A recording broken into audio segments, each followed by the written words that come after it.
Welcome to this month's Friends You Keep. As they say, we are the average of the 5 people we spend the most time with. And at Erin Wellness, we believe that sustainable health and wellness is an accumulation of 5 pillars: the thoughts you think, the friends you keep, daily movement, nutrition, and lastly, supplementation. So each month we feature guests doing exceptional things that will hopefully inspire you to step into all you are destined to be. Hello, everyone, and welcome to this month's Friends You Keep. I am super excited to have Deanna Embury with me today. Deanna, welcome. Thanks so much. Nice to see your face. Nice to see you too. So Deanna Embury is an entrepreneur passionate about business and wellness. She co-founded Licious Living, one of Canada's first online meal delivery services, growing it to a multi-city operation before its sale to spud.ca. It's pretty big. Then she rebranded the business to Be Fresh Local Market. 2018, Deanna launched Blended for You, a retail and direct-to-consumer concept focusing on nutritionally balanced and boosted frozen smoothies, soups, and bowls. Blended also provides a turnkey wholesale smoothie bar solution for fast, casual retail menus, hotels, wellness clubs, and more. Deanna's entrepreneurial spirit also extends to consulting for startups and high-growth businesses and actively gives back through her roles as a board member and past mentorship to FWE and YMCA programs. Deanna's career reflects a commitment to innovation, wellness, and community impact.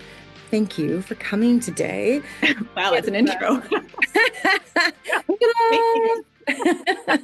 Well, and we were talking before we came on because we actually met I don't even know how many years ago, probably been 10 years. Is it 10 years ago, you think? No, that was probably 2018, 2019, because that's when I started Blended. So that's when we met in the alley of my first production.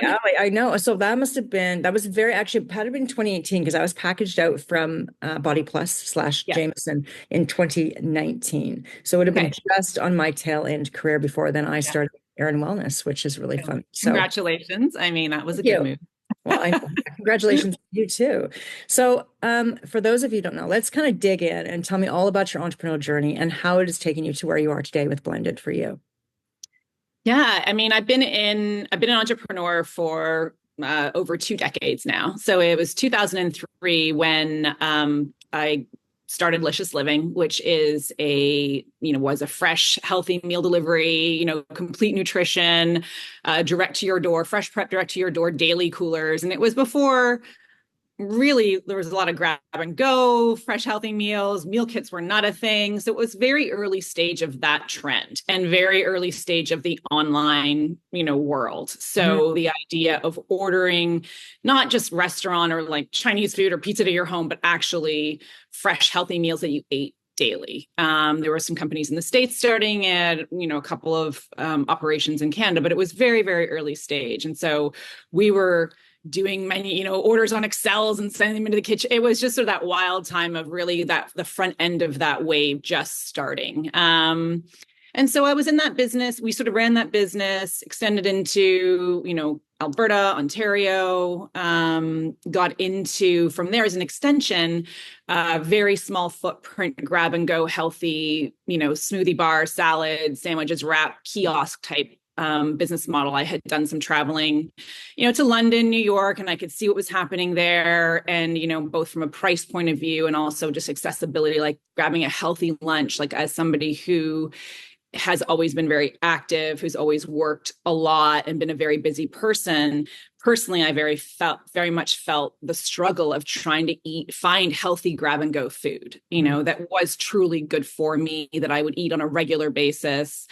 And so by about 2008, 2009, there was sort of this dual concept company of, you could order online, get your meals delivered to door. You want to program, you pick your meals, have them delivered to door, and then also the retail side of it. And that carried on until about 2013, 2014. And we sold the Ontario part of the business to a competitor so we could fund the retail growth side of the business in Western Canada. So we were doing that in Alberta and BC.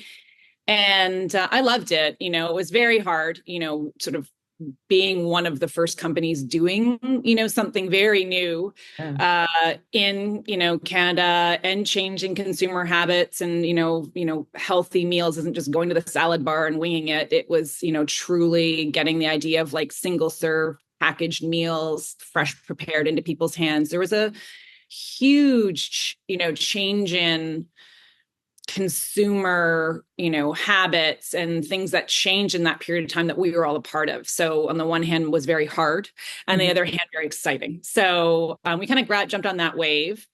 And in that time with the operations of the retail side of it, I understood and I really saw firsthand the demand for like truly good for you, fresh, healthy, salads, bowls, smoothies, but also the operational pain points of having a small footprint operation and trying to stock all the ingredients and watching staff prep and over portion. So it was a great revenue stream, but also one that was very hard to make money on because of the waste involved, the ingredient stocking, ingredient cost variabilities. And so that kind of always stayed with me as a business person.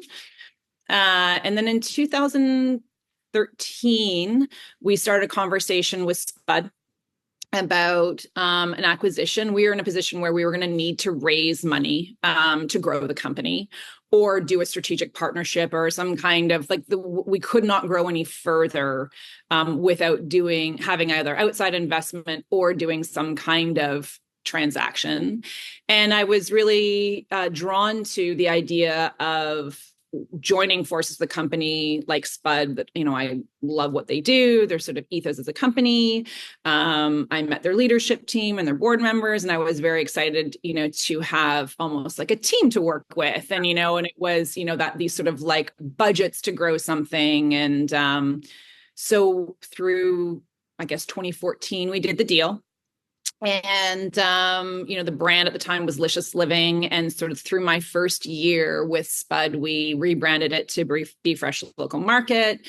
There was extensions of product lines that happened. And then the plan just didn't really work out, as sometimes it does. So the growth plan that was intended was not followed through on. And that's just, as a, entrepreneur, you need to be really aware of that when you're doing transactions and when you're, and it was okay, but it didn't end up being the longer term opportunity that I hoped it would be, which I think is pretty typical when founders sell. And as I look back on it now, I was probably unrealistic in the, expectation or the reality of like, will what is being said is going to happen actually going to happen? And that is, a very business 101 lesson to learn. If you're going to build your business and you let go of control of it, you have to be truly prepared to let go of control of it.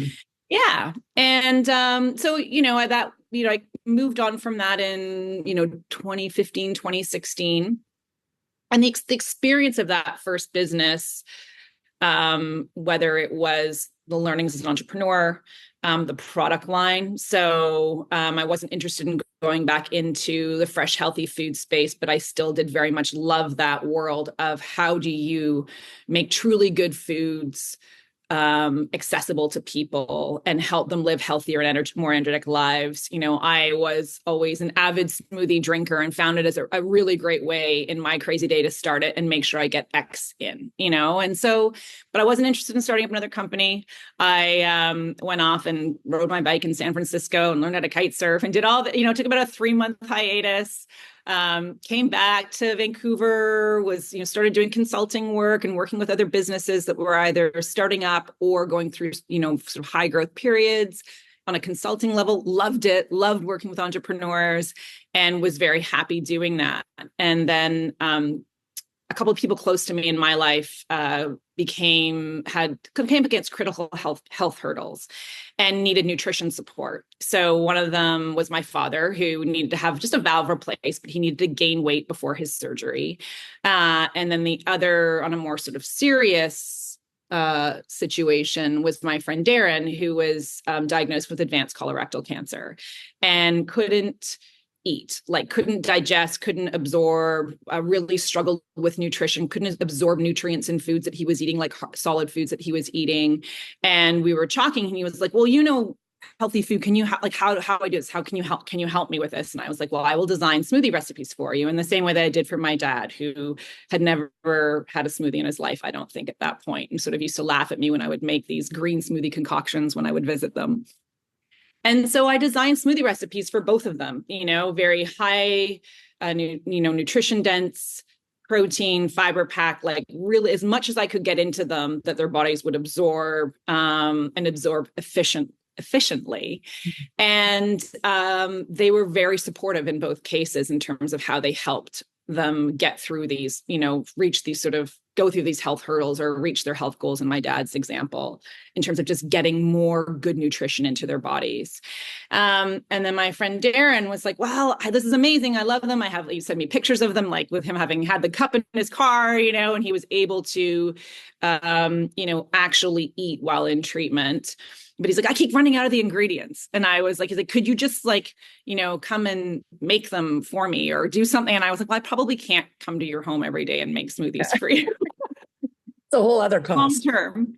But it sort of imprint in my mind. And I really that sort of really started on well, what is next for me, and what do I want to do? I'm very committed to getting involved or doing something, whether it was my own startup or another company, that would have positive impact and that would help people, but also be a viable business. So, take the passion as well as, does it have a solid business model around it?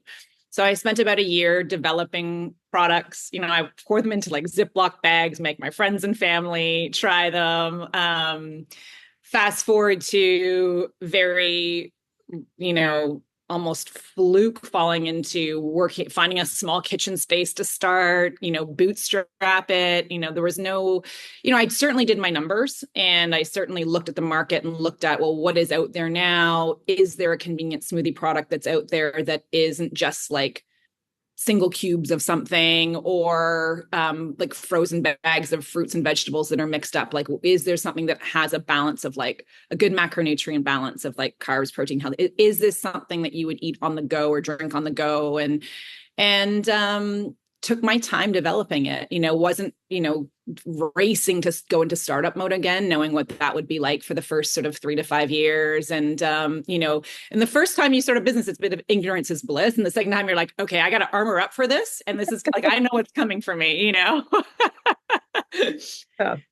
Yeah. And, I was very cautious about not taking on a whole bunch of overhead and expensive kitchens. I certainly had to learn out the equipment. I didn't know about filler machines and sealer machines and all those things. I took my time learning that while developing the product, and had enough feedback and could see enough space in the market that there would be an opportunity to start something up and go for it.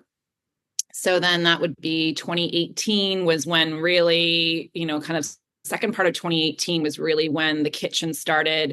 It was like myself and one person, myself and 2 people. And, I was like the chief banana peeler for the first 6 months, like just learning it out and realizing that the whole world of online direct to consumer has so much more challenge and opportunity than I even could originally have planned for. And so kind of got into that mode. And that was when Blended sort of started at that point. So from a very personal commitment or passion around helping people be well or eat well, or how do you, what doesn't have to be a critical illness? Like, how do you fit healthy eating and wellness into your crazy busy life? Whether you've got a busy career, family, you're struggling being a sandwich generation of elder parents and younger kids. Like, it's just so much. And nutrition plays such a huge role in mental and physical health that I really wanted to be in that space. And so, and then back, I guess it all started because I know that, and I knew that smoothies were a great way to do that. But then how do you do that and, make it accessible to like a wide audience, like a big, a good percentage of the population? And at the end of the day, I look at it now, I'm like, well, everybody either can use it or know somebody that can use a blended for you smoothie. Yeah. And especially now with I've always been a protein forward eater. That's just always the way I've been eating. But especially now, there's just this whole movement about, talking to women, especially women, to get your protein and create that muscle tissue. And I think a lot of people really struggle with nutrition because they don't know what to do. And nutritionists myself, I've had so many times over the years, and you've probably experienced this. They're like, they have something they're working towards and they just can't seem to get. And they're like, but I eat healthy. And they're like, okay, tell me what you eat. And then when you start dialing it back, you're like, okay, organic muffins are not like Yeah. Yeah. This is not what your body, it's Yeah. okay on the, Yeah. and Every now and then, but yeah. that's not something, right? If you're trying to hit a certain goal, and to making sure, of course, that you get the vegetables are also more important, because Yeah. we're not getting the good quality anymore, especially after we get our vegetables and then let's say you microwave them or cook them in a different way, you're taking away some of that nutrient. So to be able to have Yeah. it in a smoothie form that's fresh. And so you put it all together, so you make obviously big batches of it, and then you Yeah. put it into, so for those of you who don't know what it is, they're put into Yeah. almost these like almost like a Ziploc top. Like, so you must have Yeah, had the it's like if you make remember like those Sunkist bags. like a Sunkist bag. Yeah, that's exactly it. So you can either, so they're frozen single serve, so they serve Yeah. one full meal or two snacks, however you want to do it. You just add liquid to your blender, cut off the top, throw the smoothie pack in, press play, and you've got a complete nutrition smoothie. Now they vary in terms of both taste profile and health focus. We have everything from really deep greens, no fruit other than avocado blends, right through to more your chocolate banana maca energy style. Like, so there's like energy, immunity, recovery, wellness, plant. If you're a plant-based eater or trying to eat more plants, we have also a line that's very focused on ones that have a high level of iron in them. And I think also to your point around like, yes, we want everybody eating the right amount of protein for their, their age, their like where their activity levels, all that. But pairing with that is fiber. So Yeah. fiber, protein are so important. So when people go on a high protein diet and they're not I love smoothies because in ours, you're like, you're getting 10 grams of fiber, 12 grams of fiber, and you're getting 20 grams of protein. So it's not, I've got my chicken breast and I've got that covered. It's like, it's that micronutrient or the micro and macronutrient balance that people don't have time or interest in learning all these intricacies. So that's what we're all about. We're like, let's make, like, first of all, what do you like to drink it? Well, what do you want to drink every day? So let's not start your day with something that you're not going to like. But then how much nutrition can we pack into that? Can we fold some cauliflower into your banana chocolate smoothie and have the protein and have the healthy fats? And, I grew up in the era of like low fat was the big thing, and then Atkins and high protein. And I look at those diets now and like, it was just so wild, right? All the Yeah. pre-made like bars and like everything, Yeah. like all processed, Everything. right? And then like not really wanting to eat, bars all the time, or like, is it real food, or what's the processing that's going into it that's maybe breaking down the nutritional value of these things that we're eating.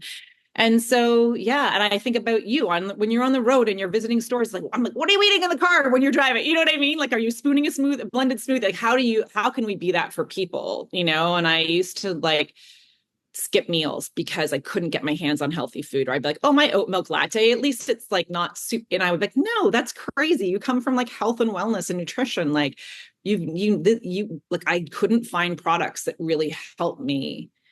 Yeah. Like, well, yeah. Yeah. And well, the other thing too, for those listening, the great thing about them as well is they act as like a little cooler. They keep like an ice pack. So if you are packing a lunch, you can kind of sandwich it in because it does stay frozen throughout the day as well. And can you drink it without putting it in a blender too? You probably could. Yeah, so you can just let them soften and spoon them. Like you can just let them. You can do them in shaker cup, but it takes a while for them to thaw down because of the size. But yeah, so you can do it either way. You don't need a blender. Yeah. And then, so when you think of, I mean, every day there's obstacles as being an entrepreneur. I've probably had two already. But what do you find as some of the biggest obstacles bringing this to market? Was it the freezer component of it? Because I imagine that would be challenging with shipping as well. Was that the biggest challenge, or was there other things that you found really kind of, you're like, oh crap, I didn't know this was going to be such a growth experience for me? Yeah. So there's two big things. One, when having a D2C, direct to customer brand, and focusing on online, it is the ever changing learning and bending that you need to do when it comes to online advertising. Are you using influencers? Which ones are you using? The cost around it is so much more significant than I expected.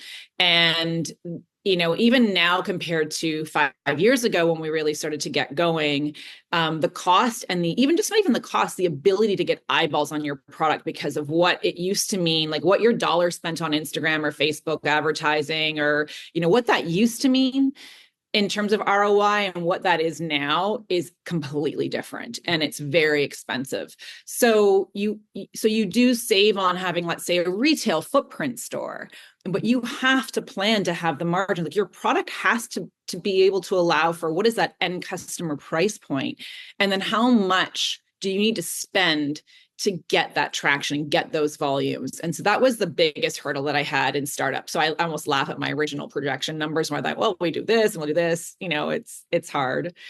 And then distribution is tough. So not in our urban centers. So we're very fortunate to have great distribution partners. So let's say in Vancouver or Calgary or Toronto that do same day. So they pick up from our warehouse, you get your box that same day. Where we do struggle is with over the cost of overnight shipping in Canada. So we have to ship our product overnight. It allows it for 2 days. So for some reason you have a day delay, we're covered there. But it's very hard because you hit things like, well, first of all, courier reliability. So the big players have their lanes, and so you pretty much have one or two options when you're shipping overnight to places, depending on where it's going. Then you're dealing with costs, which just fluctuate wildly. So that started with COVID. And so while our numbers jumped in COVID, so did all the costs around packaging, distribution, and ingredients. So you're sort of constantly playing this model of like, you don't control the last 10% of the customer experience. You don't control, you make the products, you get them in, you do the great customer service, and then you're like, fingers crossed that this courier doesn't totally ruin it for this customer. You're a customer of ours and you don't get your smoothies and they're wasted, then we eat the cost and then you're unhappy mostly. And it's very hard to do that. But there's massive markets for it if you can figure it out. And then there's also just things that are happening in our world right now that make things a constant roller coaster. So we all sort of thought COVID was like, every 6 months there's some other kind of crisis that happens. I mean, when you think about what happened to businesses when the postal strike happened, So people stopped getting paid. We could no longer ship overnight because all the couriers got overwhelmed and they pulled all their guarantees. So you have to be really like, in this sort of current climate, there's no, if I do this, this will happen. You have to be very much more flexible and much more ready for the crisis of like, what happened in, your sort of industry around labeling and government in US, out of US. It's just like you can have the best plan in the world, and then there's things that you can't control that you still need to be ready for something. And I think that's the biggest piece of right now, and the difference between when I compare the first 5 years of this business to the first 5 years of my first business. We went through crazy crash of 2000. We went through all that stuff, but it wasn't the same as this constant, almost reactive state that you live in that you have to try and get on top of. And that I would say is the biggest hurdle. But with saying that, there's always opportunity that comes from that as well. So you just have to be really ready for something. And then when it hits, look for the opportunity, because there's usually something that comes up as an opportunity when something hard hits, and you just have to be, okay, what am I going to do? Where's my energy going to go? How am I going to do this? And that is this it's not a silver lining, but it's what I would say if somebody's starting or in a business, to be like, just be ready. Look at where are your pain points? What impacts those pain points in terms of it going well for you or not well for you? And then, where are your opportunities? If X happens, where's Y, Well, I think too, when we think back to different circumstances in our life where it seems like everything was falling apart, and then you look now where you're at, you're like, okay, I see why that had to happen in order for this to happen as well. Yeah. Right? There always connection between the chain of results. And I definitely, I kind of feel the whole the whole cost thing where we could never expect what to happen. We launched on Amazon in the States. Everything is going great. Can export grants. We're selling in. I've got ambassadors. It's finally going. And to get listed onto Amazon.com, we did have to go through certain testing for the States, although they are very lax in the States. Like it's not, the regulation up here is a whole different ballgame. And all of a sudden, April 2024, so it's just past April, Amazon has put through a new stipulation that any company out of the United States that are manufactured out of the United States, have to now do an additional 10,000, equivalent, it's about 10,000 US attested each product. And it's through their facility that they approve of. Yeah. So we've now had to pull back all the product because I'm not paying $60,000 US. No. So that's been the next. So then not only are you've paid for shipping, you've paid for, I paid for tests already, but now they want these additional tests. So I have to Yeah. pull all the product packed. Amazon dings me for that. So it's been such a loss. And It's it's just been huge. like, oh my God. So now it's like, Yeah. okay, now what? Now what do we do? And so it's like Yeah. trying to think, how do we pivot? How do we utilize, like, do we manufacture in the States? Do we want to do that right now? So it's, but they're all, Yeah, absolutely. and that's something we never could have been prepared for, right? We Yeah. had everything according to what we need to do. And all of a sudden Amazon went, you know what? You have to test through our facility now. And it's 10K US a product. What? And that really lends to the importance of understanding, yes, you control your product, you develop it, you put it out, you're the marketing strategy, you're the face, you're the brand, the whole deal. But because of the way that, both our retail and online is set up now, our retail and direct to customer is set up now with the online space, you're actually relying on Amazon, Google, not to change algorithms, Instagram, Facebook, how are they going to flip? You don't control that end piece of it.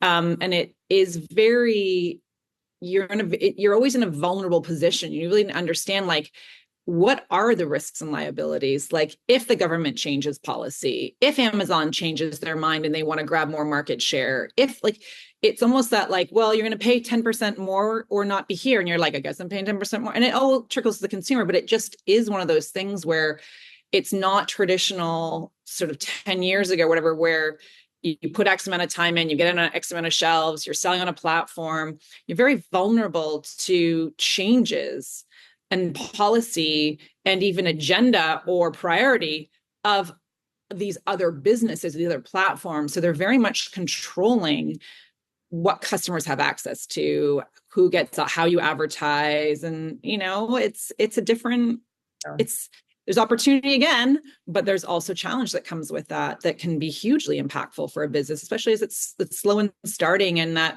if you're building brand demand and you're before significant customer demand for a brand, you're not a priority for these retailers. So it's tough, right? As you know. Yeah. Yeah. Well, and looking at growth. So let's talk about growth. Yeah. Let's talk positive.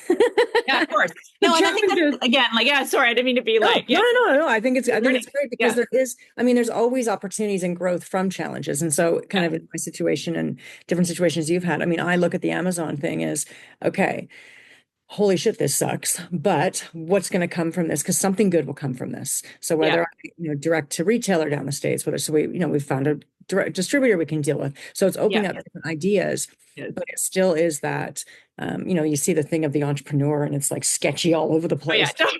You never know. You're just like, it's like a roller coaster. Every day I'm like, yay. And I was like, holy shit. I'm like, yeah. Yeah.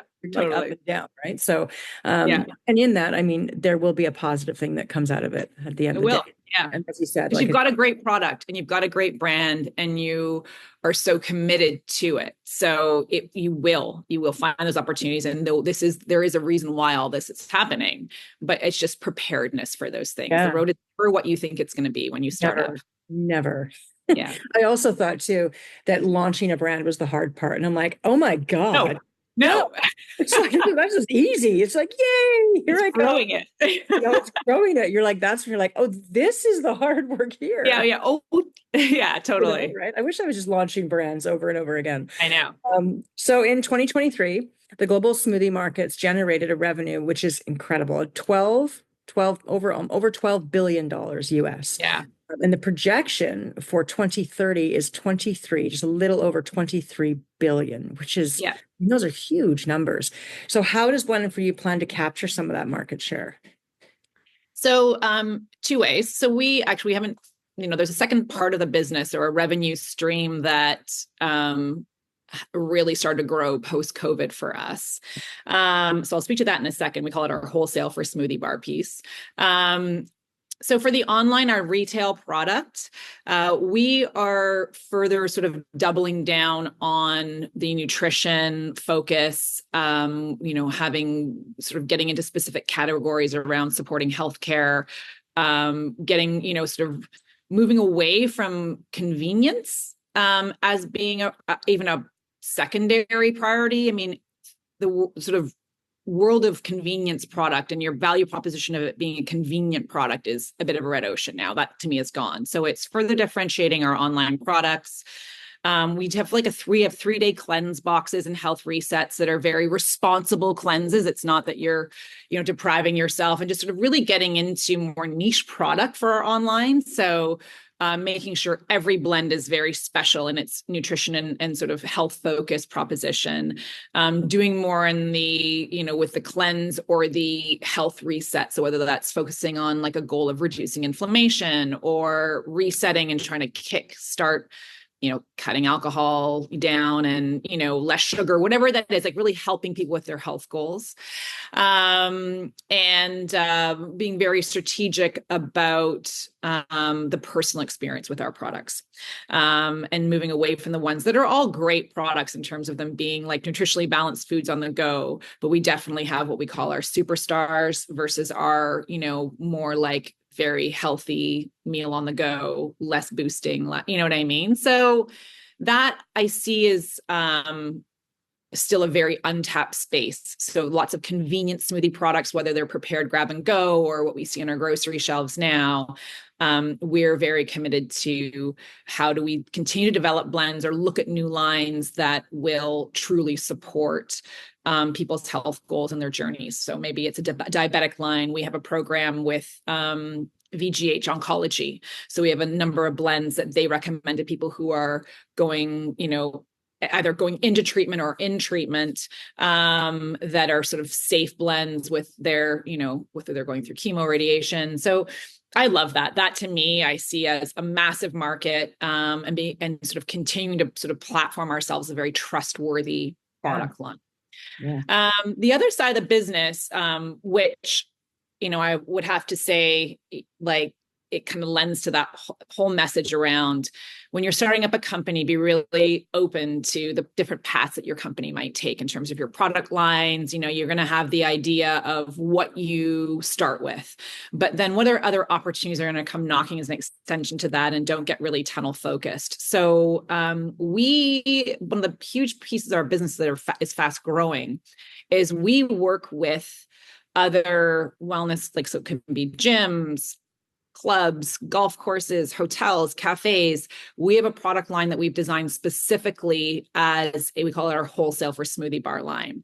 So rather than us looking at it going, well, we're going to open a whole bunch of retail blended smoothie bars, which I think is quite a competitive market right now, it's that how do we take this great revenue stream of a business, for a business, which is smoothies and smoothie bowls, but take away all the pain points of which we spoke to around, when I was running fresh food and sort of kiosk health food retail stores, is we have a line that's designed that is every blend makes a perfect 16-ounce smoothie. So the operator at your favorite local, cafe, if you want to go in and get a great green smoothie that has all the fresh gingers, turmeric, it's got protein, it's got all the greens, spirulinas, like all that, you can get it there because they buy them and they're ready to go. They throw them in the blender. You get your great 16-ounce smoothie. It's consistent. There's zero waste. The prep labor is a minute, not more than.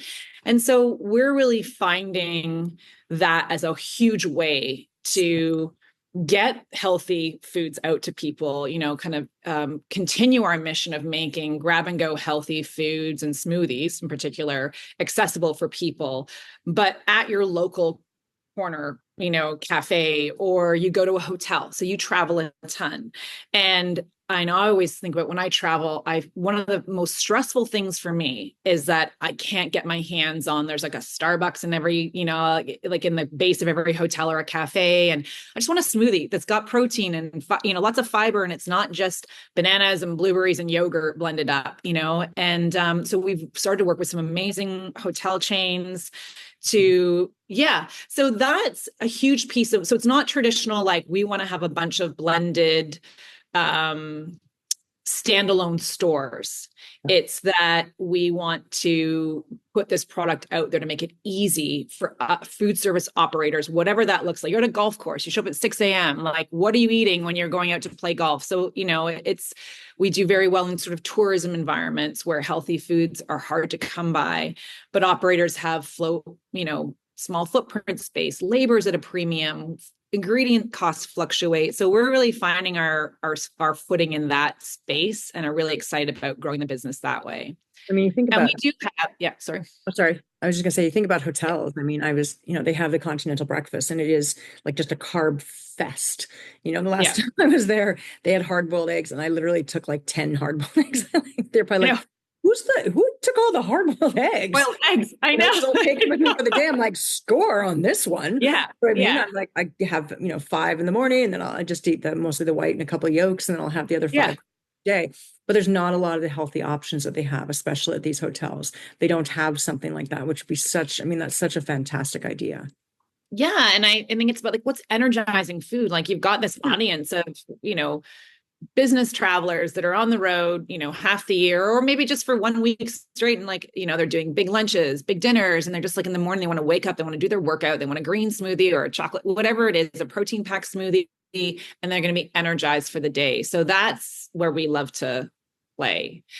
And then the third piece, which we're very sort of excitedly piloting right now, is we've set up a blended for you branded smoothie bar concept inside.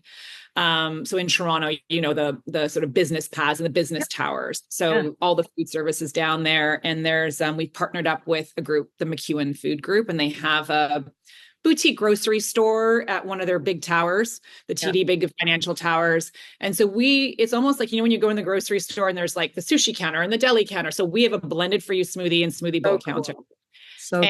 So we're not looking to have a million, blended branded retail stores on the corner of every street. We're not going after that body energy club model, where you've got smoothie bars and supplements everywhere. We want to fit into being a fantastic complementary add-on offering inside other people's operations. And it's proving really well for now. Yeah. Love that idea. Yeah. And when we look back, I mean, how many years have you been an entrepreneur for? So how many years? Over 20, like 21, 22. Yeah. Yeah. It's wild. Back at this, I mean, what piece of advice would you give somebody if somebody's like, hey, I want to start maybe in food services or just even anything in general? Yeah. What would you give to an entrepreneur coming up? So probably two big things. So you've got your idea, and some of the best ideas are born from personal experience, passions, looking at like having an experience where you're like, oh, this could be done better, or this is missing. And so having that great idea, and being passionate about it or being like excited about it. So passion doesn't, lots of people start businesses, they're not crazy passionate about the end product, but it's like, you're so excited about it. You truly see a space, and the data is telling you that there is space for this in the market, and it's, something to move forward with. Is stay objective. So when you start to get into those early years and you're like, this is my idea, this is my product, this is my service, whatever it is that you're changing or that you're adding, that you see a consumer demand for, be objective and listen to what it's telling you. So, check in often on, is this actually proving the way that I planned for it to prove? So we have an idea, you do your best case of forecasting and how you're going to do, like, whether it's your strategy, your costs, like what is the reality behind your business as you start up, and don't get so bogged into it that you're not realizing that you may not have been wrong, but there's a different trajectory for it, or there's a different iteration of it. If I use blended as an example, I did not think about this smoothie bar piece of the business at all when I was planning it. And it's a massive piece of our opportunity. And that started because one of my friends that tried them owned a busy cafe in Whistler and was like, oh, we sell a lot of smoothies, but the product is like, I just feel, can we use your blends for that? And I was like, oh, I wasn't so much, no, I was like open to that and exploring that, and be very flexible in terms of understanding or being aware that your product may not work the way that you think it's going to. It doesn't mean you don't have a great business idea or a great product concept, but have some flexibility. The other piece of it would be to what you and I were speaking to, about preparedness, and the financial piece of it is an extremely hard part about entrepreneurism. And so again, you'll have your startup budget hopefully done, and you've got your sort of, this is what it's going to cost me to produce it, and this is what it's going to, my overhead, this is the runway I need to have to do X, Y, Z, and then layer on more. So what do you have personally that you need to reserve for yourself, and what kind of runway is that? How much is that going to demand of you? If when you there's one thing when you start something and it is easier from a cash flow point of view, because like, this is what I do and this is how much we're going to do, and then you start to grow and you get into cash flowing POs, and you get into, customers paying on their terms, in a wholesale world, and really do the homework. I was, I didn't have grocery in the front of my mind when we were first starting, and we've had some really great opportunities come knocking, and we do sell on Spud and, some places, but I was like flabbergasted at the terms around like grocery and how, as a small business, the cash flow required to not only get your product to market, to then the expectation around margins, and then the 60 to 90-day payment terms. I mean, really understand that, yes, your opportunity in the grocery space may be X millions of dollars, hundreds of, whatever you think that is, but then really do the financial work back and be like, how much is it going to cost you to execute on those growth plans? And that can be, how much does it cost to go from $20,000 in sales to $200,000 in sales to $2 million in sales? Or it can be, you can sell or pitch all day long, growth scale. But if you underestimate the amount of financial money that you need, your business will be at risk for just collapsing. And that's a very scary place to be as an entrepreneur. I've been there, I'm sure you've been there at points, or been able to manage ahead of that. But the financial planning piece of it is hugely important. So make sure that not only are you planning for like the current period, but really look ahead and look at your strategic plan and understand how much money you're going to need to make that a reality. And even the listing. I mean, the listing fees are wild. Yeah. Insane. Yeah. Right. It's too bad, because I feel like there's so many great brands and that have very high quality products that consumers want, and they just can't get to them, and I just, it's so hard, and I don't know. I wish there's a bigger commitment to that sort of local independent brand, and giving them, an opportunity that allows them to build a healthy business, and be rewarded for scale and the risk and all those things. So I hope that comes in different formats, but I think a little bit too is that the larger guys, I think, are beginning to realize they're missing out on really cool brands because we're just not willing to pay it. Right. So you have all the big giant, the Jamesons of the world and whatnot, because they'll pay the listing fees and they'll buy into the marketing packages that you have to have in order to be listed in the store. But when you have like no margin, and if you're trying to grow and trying to scale, and you're almost like zero over here, just giving product, hoping to grow that side of the business, it's impossible, especially as a small scale. Right. But absolutely, but if you can do it right, then there's obviously a huge amount of benefit that comes from that. But I know it's been, I was just flabbergasted when I found out some of the listing fees, like 20, 30 grand a product. I was like, and if it doesn't sell, then you're just like, well, sorry, thanks for coming out. And you're like, I don't get that back. And without a lot of security around, okay, we're going to commit to helling you do this. We're going to make sure we're not going to delist you. We're not going to, you know what I mean? So it is,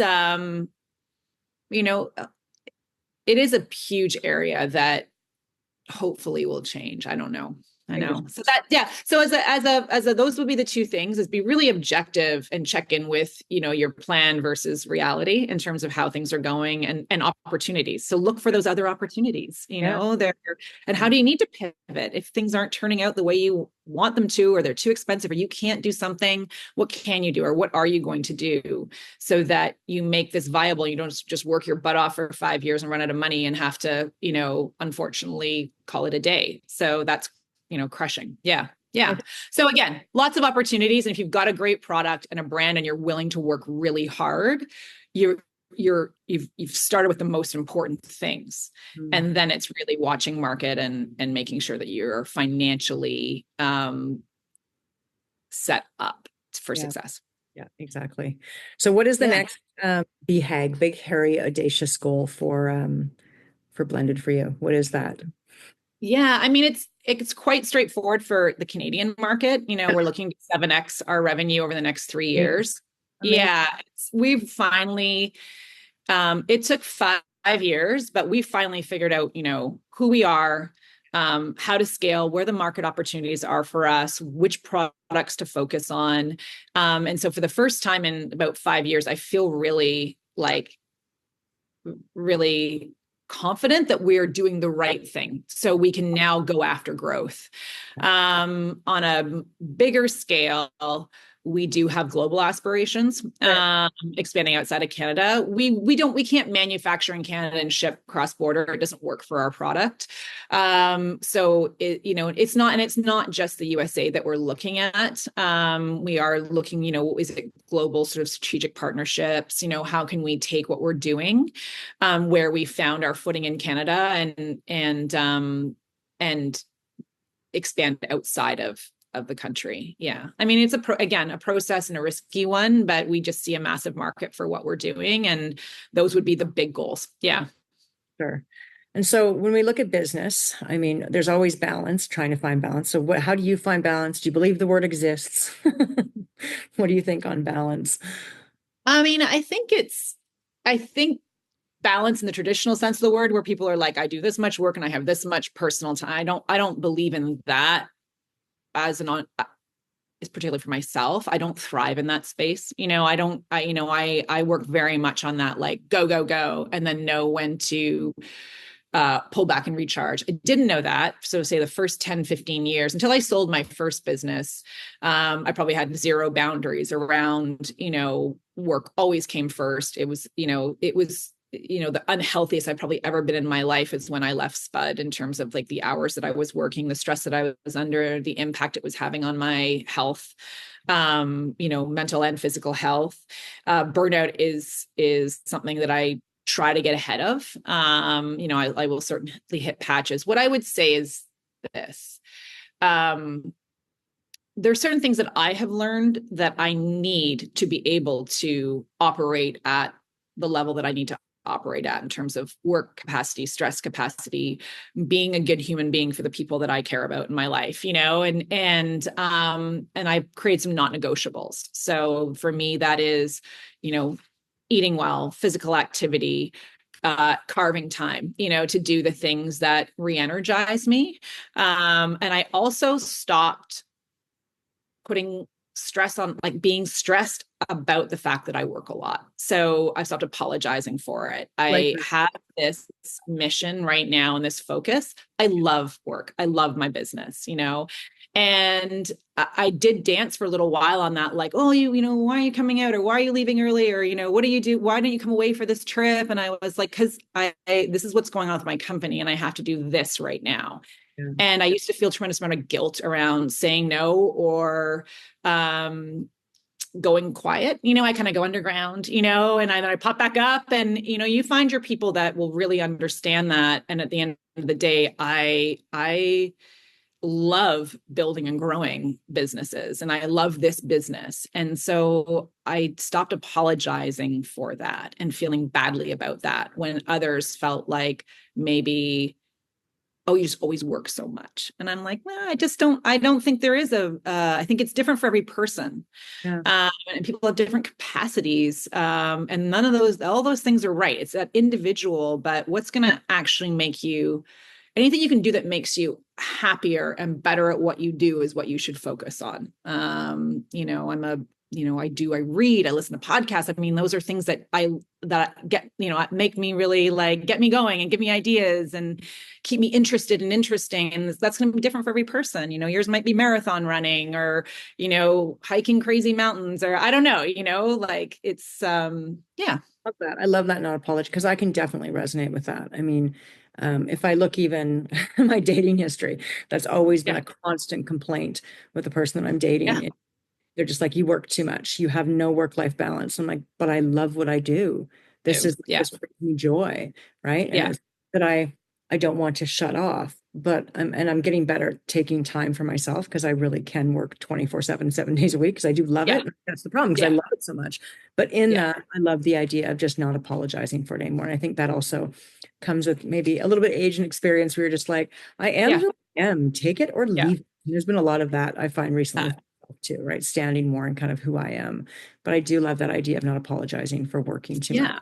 And connecting with people who give you that energy and they're like, yeah, go for it versus like, oh, you should sleep more, or you should do this Yeah. more. It's like, yeah, go get it, girl. You know what I mean? And like that, those are the, you'll find those people if or those environments, whether those are networking events or just your fellow entrepreneurial community, sometimes just reconnecting in with people who have done or who are doing what you're doing or a different phase of business or just straight up like career trajectory that are really focused and passionate. I mean, that is such energy giving, so that also is something that I would say adds to feeling like you're balanced with still a social piece, but yeah, with this people who understand it, right?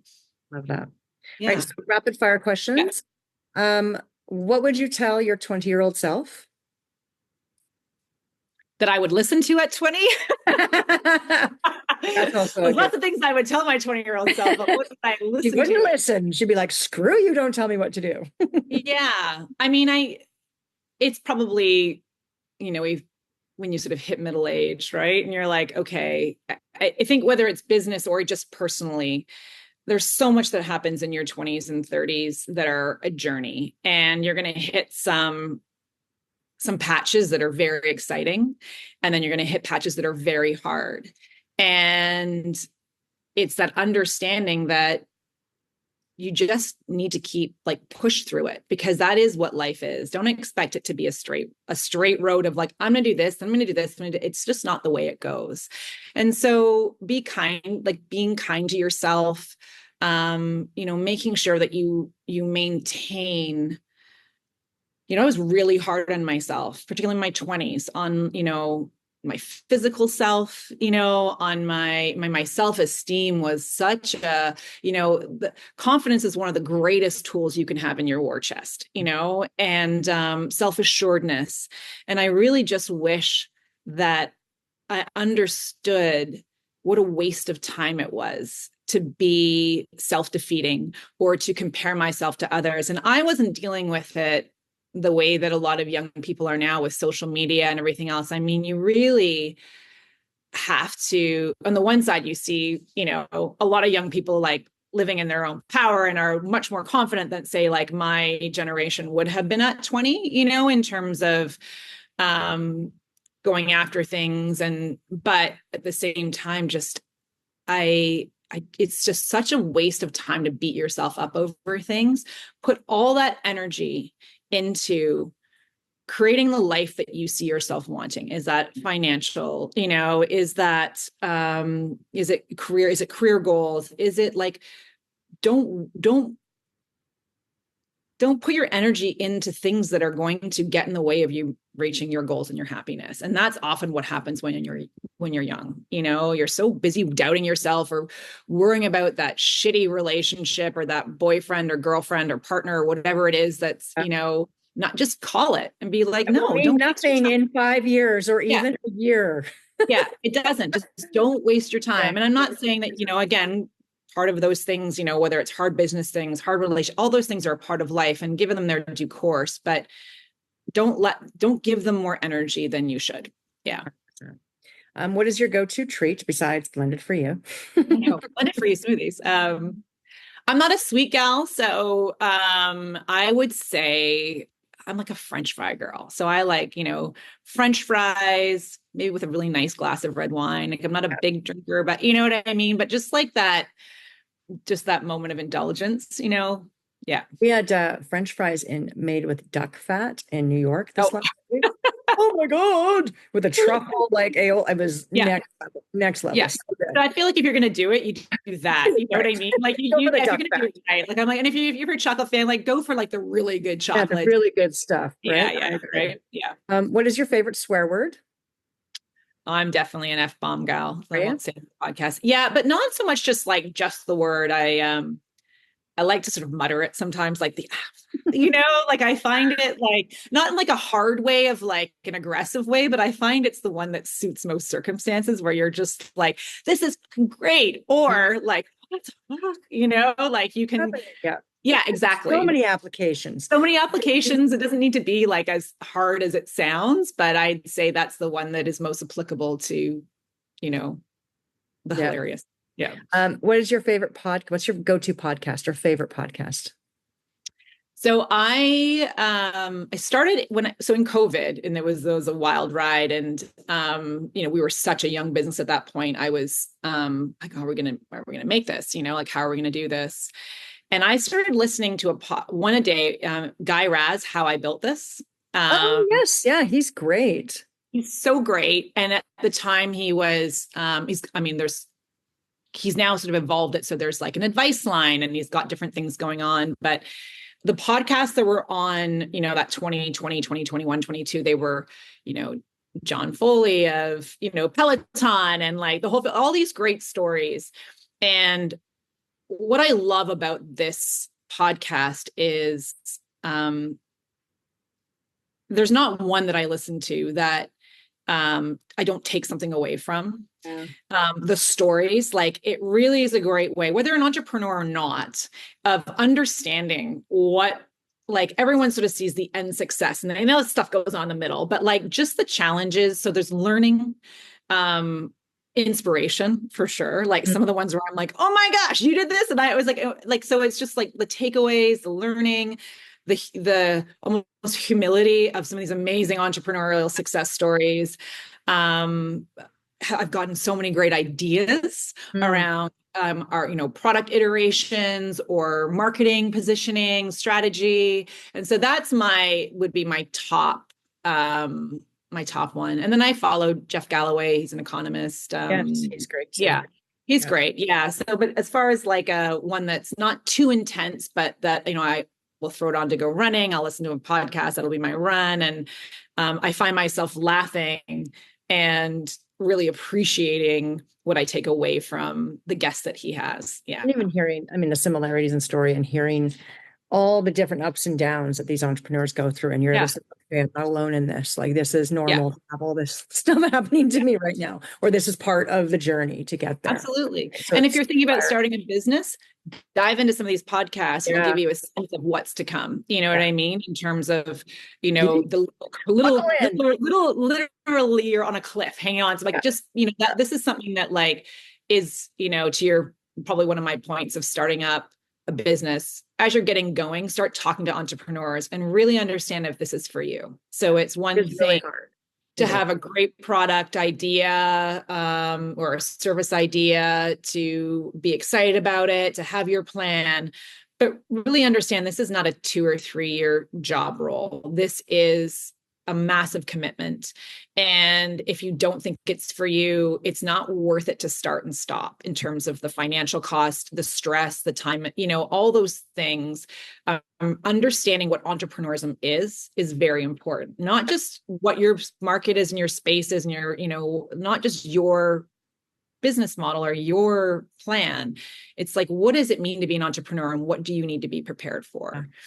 There's so many resources now. There's so many great podcasts. There's so many people that, I mean, I found this community amazing. Like if you want to go for coffee with somebody and talk to them about, hey, I'm thinking about this, what should I, you know, be thinking about? And what the people will give you their time, 10-minute call, 30-minute coffee, you know, they'll give you your time, you know, if you ask for it, generally is what I've found. And I think that's a huge piece of startup. Yeah. Well, I think I think, because entrepreneurship has been kind of like glorified because people have seen these unicorn stories, right? And so it's like, oh my, they sold for $400 million in less than 5 years, and I can do that. And so, I mean, and even myself, I can see these unicorn stories and go, damn it. But it's really the understanding that it's this slow process that, you know, and my old boss who used to own Body Plus before he sold to Jameson, one of the things he told me, he took 30 years to sell Body Plus. He's like, you don't want to take 30 years. He goes, but it takes time. He goes, time. Take your time and plant the seeds and work with your retailers and do what you do best. He goes, and just stay focused on what you do best and just keep plugging away and it will all come together. Right. And it's just daily, that daily grind and understanding too, that, yeah, being an entrepreneur is really challenging. It's not, I mean, if you're Yeah. lucky to have that unicorn story, by all means, but it's, you know, not Absolutely. very, And like very, even listening to failure stories are yeah, massively impactful because typically that's led to somebody to then go on and do their next thing or their yeah, next thing. yeah, And exactly. whether that's within the same company and it's product iterations or, okay, we did this great product and then this one, no, don't like just like accept it all a part of the journey, Yeah, and it does not everything is going to work out, but it's a stepping stone to something yeah, else, no, I So completely agree. yeah. Yeah. Right. So where can people find Blended for You? So let's plug it. So we're online, so it's Yeah. blendedforyou.com. And yeah, we're online. We're also on Yeah. spud.ca. If you're in Toronto, you can come visit our smoothie bar down at 66 Wellington. Yeah. Yeah. But yeah, online's the best way to do it. And people get new 20 is 20% off your first order. And if they reference this podcast, we'll throw an extra smoothie into their box. Ooh, love that. Yeah. And then also too on Instagram, it's Blended for You as well. Yeah. So blended and FORYOU. Yeah. Okay, that's awesome. Well, thank you so much for coming on. Thank you so much. Yeah. I've walked away with some nuggets for sure. And I'm sure our Yeah. listeners have as well. So thank you for that. And thank you for, taking the time to talk with me today. It's amazing. I love this. Yeah. It was absolutely amazing to reconnect with you. Awesome. Yeah. Well, thank you everybody for joining us, and stay tuned for next for another Friends You Keep.